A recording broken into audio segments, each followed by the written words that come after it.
حضرت بلال ابھی بچپن میں چھوٹے سے تھے کہ والد انتقال کر گئے. یتیمی میں پرورش پائی جناب بلال نے، یتیمی میں. اور پھر 2 بہنیں، ایک والدہ، ایک بھائی. حضرت بلال حبشی کا یہ خاندان مکے میں بکتا بکاتا کسی طرح عبداللہ بن جدعان کے پاس پہنچ گیا. بڑا پکا کافر تھا، بڑا پکا. ذرا اسلام کی روشنی چمکی نہ تھوڑی سی. حضرت ابوبکر صدیق رضی اللہ تعالیٰ عنہ اس رستے سے گزرتے تھے. اس رستے میں حضرت بلال کام کاج کیا کرتے تھے، بڑی محنت، بڑے جفا کش، بڑے ہمت والے. حضرت صدیق اکبر نے ایک دن روک کے کہا بلال کب تک تو اتنے خداؤں کو پوجتا رہے گا، کب تک تو اتنے خداؤں کو پوجے گا، جگہ جگہ ماتھا ٹیکے گا، یہ تجھے کبھی غلامی سے آزاد نہیں کریں گے. میں تجھے ایک دروازہ بتلاتا ہوں، اگر تو اس دروازے پہ آئے گا تو وہ تجھے مکے کی گلی سے اٹھا کے کعبے کی چھت پہ کھڑا کر دیں گے. دامن مصطفیٰ سے جو بھی لپٹا وہ یگانہ ہو گیا، اس کے حضور ہو گئے، اس کا زمانہ ہو گیا. حضرت بلال حبشی رضی اللہ تعالیٰ عنہ کو بات بتلائی. سلیم الفطرت آدمی تھے، سنجیدہ آدمی تھے، اچھا مزاج رکھتے تھے، فہم و فراست رکھتے تھے. جناب بلال نے کلمہ پڑھ لیا تو سب لوگوں نے کہا، بہت سارے لوگوں نے اپنا اسلام چھپا کے رکھا ہوا تھا. 2 واقعات ایسے ہوئے کہ حضرت بلال کا اسلام ظاہر ہو گیا. کسی کام سے بت خانے بھیجا عبداللہ ابن جدعان نے. بت خانے گئے تو لگے ہوئے تھے بت، کتار اندر کتار، بتوں کی کتاریں بنی ہوئی تھی. حضرت بلال نے مٹی اٹھائی اور بتوں کے منہ پہ مار کے کہنے لگے، جو اپنا چہرہ صاف نہیں کر سکتے وہ کسی کو نفع نقصان کیا پہنچائیں گے. جو لوگ دیکھ رہے تھے انہوں نے آ کے عبداللہ ابن جدعان کو بتایا، کہا تیرا غلام ہے اور تو بہت بڑا سردار بنتا ہے، تیری عزت خاک میں مل جائے گی. کسی کو پتا چل گیا کہ عبداللہ کا غلام مسلمان ہو گیا. عبداللہ بن جدعان نے راتوں رات امیہ بن خلف سے بات کی اور امیہ سے کہا، یار یہ غلام لے لو، مفتی لے لو. بتایا نہیں کہ مسلمان ہو گیا ہے. امیہ نے لے لیا. امیہ بڑا سخت آدمی تھا، بڑی طبیعت میں سختی پائی جاتی تھی. اللہ اکبر. لیکن یہ محبت اور عشق یہ چھپائے چھپتے نہیں، اور مسلمان اپنے اسلام کا اظہار کیے بغیر رہ سکتا. ایک واقعہ اور رونما ہو گیا. حضرت بلال پھر ظاہر ہو گئے. ہوا کیا؟ حضرت عمار بن یاسر رضی اللہ تعالیٰ عنہ، مکے کے سارے کافر اکٹھے ہو کے غریب آدمی کو مار رہے ہیں.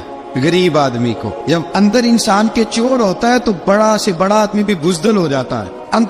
جب اندر چور بیٹھ جائے نا تو بڑے سے بڑا آدمی بزدل ہو جاتا ہے، اور جب اندر صفائی ہو تو غریب سے غریب آدمی بھی بہادر ہو جاتا ہے. حق پہ ہونا چاہیے، سچا ہونا چاہیے. حضرت عمار بن یاسر رضی اللہ، ایک غریب آدمی، مکے کے سارے سردار مکے کے چوک میں اکٹھے اور ایک دیوار کے ساتھ کھڑا کیا ہوا ہے. حضرت عمار بن یاسر کو کوڑے مار رہے، زور زور سے کوڑے. حضرت عمار بن یاسر رضی اللہ تعالیٰ عنہ کے بدن پہ لگتے ہیں، وجود لہو لعان ہے. حضرت عمار بن یاسر کو پتا تھا کہ بلال بھی مسلمان ہو، لیکن ان کا خیال تھا کہ یہ کسی کو بتلائے نہ تو ہی بہتر ہے. امیہ بن خلف آیا، سخت دھوپ تھی، جب کوڑے مار مار کے تھک گیا نا، ابو جہل نے بھی مارا، ابو لہب نے بھی مارا، ابو سفیان نے بھی مارا، ابو البختری نے بھی مارا، اخنس بن شریح نے بھی مارا. امیہ بن خلف کی باری آئی تو تھک گیا نا مار مار کے. اسے پتا تھا کہ بلال بڑا سخت آدمی ہے، جو کام بھی کہو بلال کر دیتا ہے. امیہ نے کہا بلال سے، کہا بلال ادھر آ. حضرت بلال گئے، کہا یہ کوڑا پکڑ اور اس کو مار. جناب بلال نے کوڑے کی طرف دیکھا، پھر حضرت عمار کی طرف دیکھا.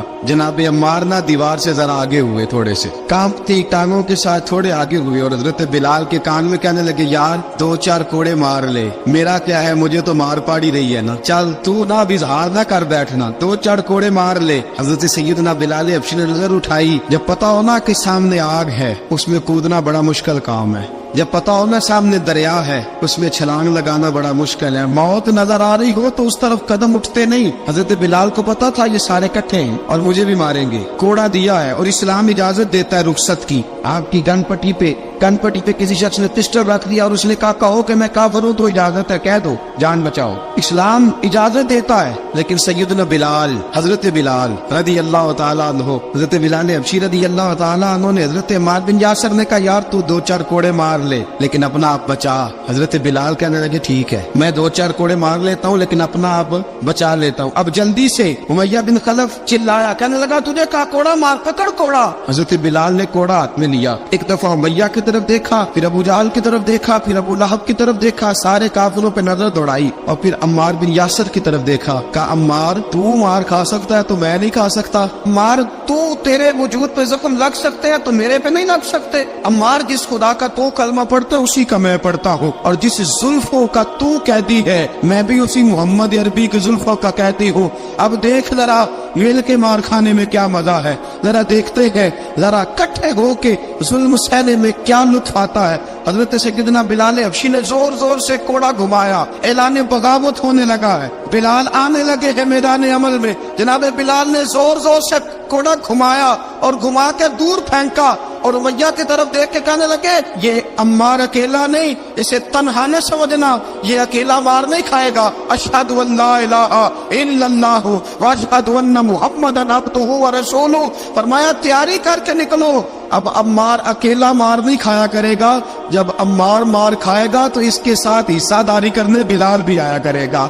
हजरत बिलाल मैदान अमल में, अब काफिरों पे सन्नाटा छा गया। बिलाल तेरी जुर्रत, तेरी ये हिम्मत, तू इनकार करे, तेरा ये चारा, तेरे मुंह से लफ्ज निकले इन्नल्लज़ीना क़ालू रब्बुनल्लाहु सुम्मा इस्तक़ामू ततनज़्ज़लु अलैहिमुल मलाइका अल्ला तख़ाफू वला तहज़नू वअबशिरू बिल जन्नतिल्लती कुंतुम तुअदून। रब फरमाता है तुम कहो मैंने अल्लाह को मान लिया, रब को मान कर फिर डट जाना।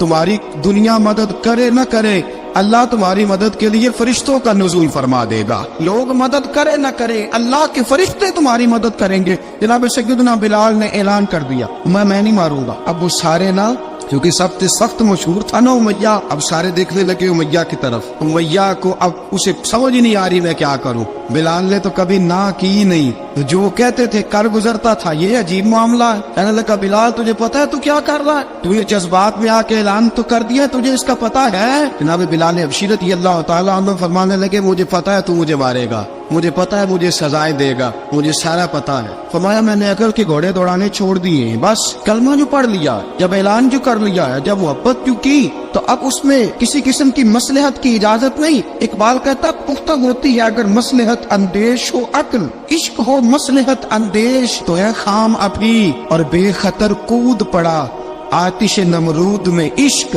अकल थी महवे तमाशाए लबे बाम अभी। फरमाया अकल पुख्ता होती है अगर सोचा जाए, इश्क के मामले में सोचा जाए तो इश्क कमजोर होता है, वहाँ सोचने समझने की इजाजत होती नहीं। सोचना समझना था कलमा पढ़ने से पहले, अब तो पढ़ लिया, अब सोचने का नहीं, अब अमल करने का वक्त है। अब जनाब बिलाल पर सख्ती शुरू हुई, मारना शुरू हुए। किस किस अंदाज में मारा, लोहे की सुलाखें पहनाकर अरब की तपती हुई रेत पे लिटा दिया। जब लोहा गर्म होता, सुलाखें गर्म होती, वो वजूद को लगती। पहले खामोश रहते, पहले हम अलामा नदवी ने लिखा पहले चुप रहते, पहले अहद अहद नहीं कहते थे, पहले अहद अहद नहीं कहते। जब तकलीफ बढ़ जाती ना तो फिर जुबान से निकलता अहद अहद अहद, वो वहदहु ला शरीक है, वो वहदहु ला शरीक है। जब तकलीफ बढ़ती फिर उमैया क्या करता, उमैया हजरत बिलाल रज़ियल्लाहु ताला अन्हु के गले में रस्सी डालता और मक्के के ओबाश लड़कों के हाथ में देता। मक्के की गलियों में कभी किसी पागल को आप गुजरते देखो ना, लड़के उसे छेड़ रहे हो, आपको पता है वो पागल है, उसने ज्यादती भी की है, लड़के छेड़ते हो तो बुजुर्ग और सियाने लोग मना करते, कहते हैं बदतमीजो ना करो, वो तो बेचारा दीवाना है, वो तो पागल है। मक्के की गलियों में हजरत बिलाल जब गले में रस्सी डाल के, जरा दोस्तों ख्याल तो करो, बटन खुला हो तो हम बाजार में जाना पसंद नहीं करते, कपड़े थोड़े मैले हो तो गली में निकलते नहीं। बिलाल तुम मुहज़्ज़ब आदमी या संजीदा आदमी है, ये क्या हो रहा। हजरत बिलाल के गले में रस्सी डाल के ना जब मक्के की गलियों में वो नौजवान दौड़ाया करते थे, हजरत बिलाल रज़ियल्लाहु ताला अन्हु के करीब से गुजरते तो गुजरने वाले भी अजीब बात करते। कोई कहता जरा और कलमा पढ़, कोई कहता बुलाब अपने खुदा को तुझे बचाए, कोई कहता बिलाल तुझे क्या जरूरत पड़ी थी ये सारा कुछ करने की। एक आदमी आया, कहने लगा बिलाल अगर तेरा रब सच्चा है, तेरे रसूल सच्चे हैं, फिर तुझे बचाते क्यों नहीं। जब तू इतना मुखलिस मोमिन है और इतना तेरे अंदर खुलूस पाया जाता है तो वो आते क्यों नहीं तेरे दिफा के लिए। हज़रत बिलाल हबशी का जवाब बड़ा जबरदस्त था। नाबे बिलाल कहने लगे मैं मुखलस तो हूँ, मेरा रब कादर भी है, लेकिन फरमाया जब तुम जाते हो ना बाजार में बर्तन खरीदने, मिट्टी का बर्तन लेना हो तो जरा ठोक बजा के चेक करते हो कच्चा है कि पक्का है। फरमाया रब रसूल की जरा ठोक बजा रहे हैं कच्चा है कि पक्का है। फरमाया मैं दुआ करो मैं इम्तिहान में पूरा उतरूं, दुआ करो मैं इम्तिहान में पूरा उतरूं, वो जरा मुझे ठोक बजा के चेक कर रहे। ठोक बजा के हजरत बिलाल अबशी मारा सताया तेनों लब दिया आप गवाचे सानू अपनी खबर न कोई साथू पारे कख गनिया दे सानू आख दे लोग शुदाई नंग नमूस दा साड़ के झोला गल पहने ताज गदाई आजम अपना आप गवाया ता यार ने चाती पाई। हजरत बिलाल अबशी ने इतनी मार इतनी तकलीफें। अच्छा हजरत सिद्दीक अकबर गुजरे। अच्छा एक बात और लिखी है सीरत निगारों ने, वो कहते हैं कि एक तो था ना जब तकलीफ होती थी तो आहद आहद कहते थे, एक जब कोई काफिर नजर आता था ना इस तरह बंदा चिढ़ाता नहीं किसी को, जब कोई बेईमान काफिर नजर आता हजरत बिलाल को तो आप फरमाते आहद आहद आहद, अल्लाह एक है, अल्लाह एक है, अल्लाह एक है, अल्लाह एक है। जब कोई नजर आता अबू मारता, फिर आस्ता आस्ता वजीफा पाक गया, फिर सारा दिन आहद आहद चलता रहता। हजरत सिद्दीक अकबर गुजरे करीब से, बड़ी तकलीफ हुई। जनाब अबू बकर सिद्दीक रदी अल्लाह तआला अन्हु ने कहा बिलाल ऊंची जिक्र ना किया कर, आस्ता कर लिया कर, ऊंची आवाज में मारते जो है तुझे तो इस तरह कर, जरा जिक्र दो है ना, एक जिक्र जली है एक जिक्र खफी है, तू दिल में जिक्र कर लिया कर, ऊंचा ना किया कर, मार से तो बच जा। बिलाल ने कहा ठीक है आपने जो नुस्खा दिया इस पे अमल करूंगा। 2 दिन हजरत बिलाल अबशी ने दिल में जिक्र किया, मार ही नहीं पड़ी, मार ही नहीं पड़ी। जफा जो इश्क में होती है, इकबाल कहता है जफा जो इश्क